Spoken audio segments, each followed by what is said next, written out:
چۆن لە بەکتریا و پەڵەی سپی سەرزمان ڕزگارمان دەبێت.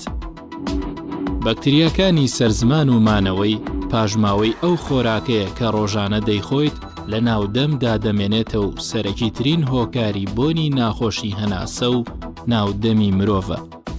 بە بەکارهێنانی دوو گیراوەی جیاواز لەم کێشەیە ڕزگارت دەبێت.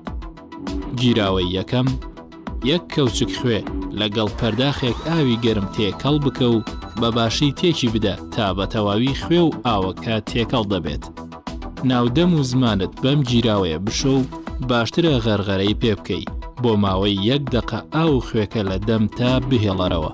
ئەم کردارە 2 بۆ 3 جار لە ڕۆژێکدا دووبارە بکەرەوە بۆ ماوەی 3 بۆ 4 ڕۆژ. گیراوەی دووەم، لە بەیانیاندا پێشتنی ددانەکانت 1 کەوچک ڕۆنی زەیتی گوێزی هندی بدە لە زمانت بۆ ماوەی 15 دقە لە ناو دەم تا بیهێڵەرەوە و پاشان بە فڵچەیەکی نەرم لە زمانتی لێ بکەرەوە بێ ئەوەی قوتی بدەیت. ئاوێکی گەرم بە ناو دەم تا بکە و ددانەکانت وەک هەر کاتێکی ئاسایی بشۆ. هەموو بەیانیەک ئەم کارە دووبارە بکەرەوە بۆ ماوەی 3 بۆ 4 ڕۆژ.